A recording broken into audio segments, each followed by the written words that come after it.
Hi, I'm Mrs. Grisak, and I'm going to show you how to trace the outline of all the values on your face for my pop art self-portrait project that my students are doing. If you want to do this at home, take your photo and crop it close to your face, maybe just face and shoulders.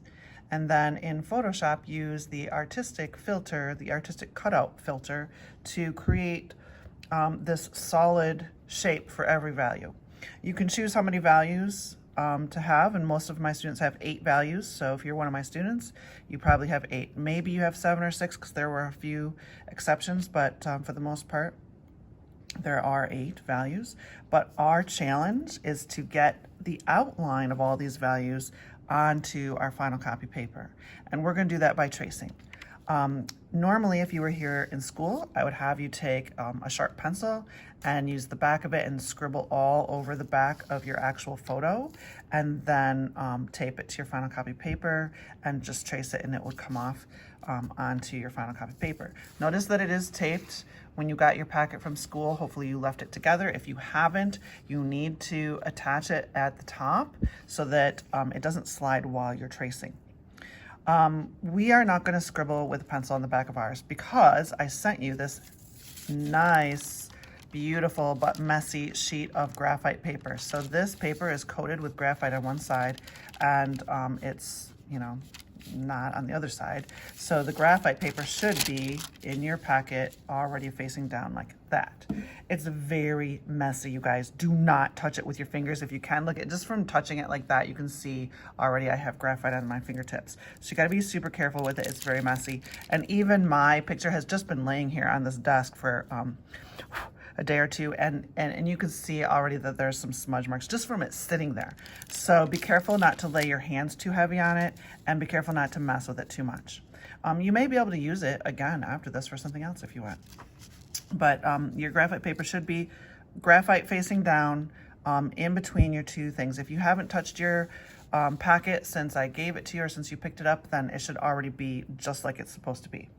All right, now you are going to need a pen, a ballpoint pen.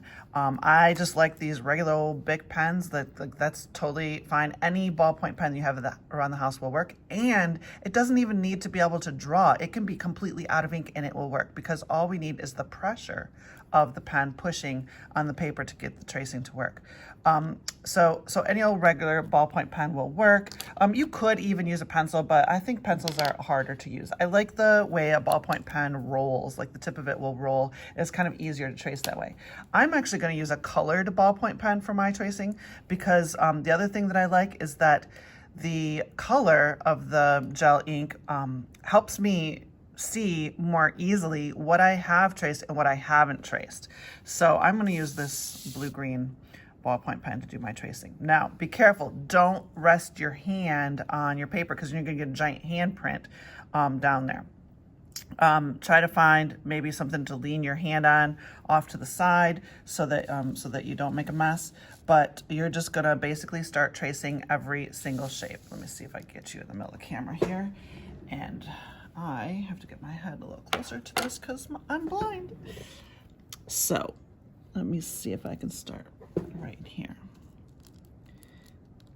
I'm going to look for this value and I'm going to trace around it just like it's a solid shape.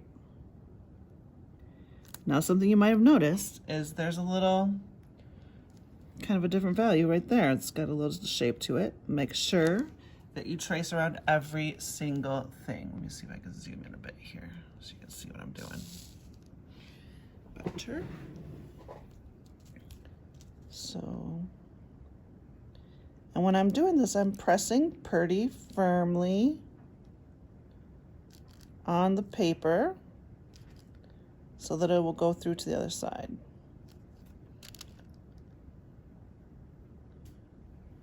I hope that shadow from my hand is not interfering with what you guys see.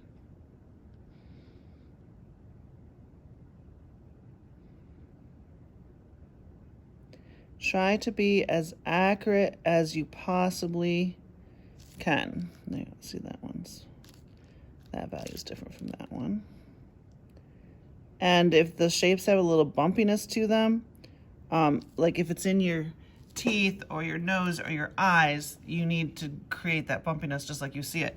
But if it's out here on your face, you know, obviously I don't need to go back and forth in those wiggly, like that's just her forehead. Like she doesn't have bumps like that on her forehead. Some of you will find, just because your photo was a little blurry when I applied the filters, that it was really bumpy right there. You can smooth it out on smooth areas of your face. But in your eyes, around your nose, and around your mouth, you have to trace every shape exactly the way you see it. Okay? Oh, let me show you what it looks like, and then I'll let you guys get to work. So you can see all the shapes that I just traced.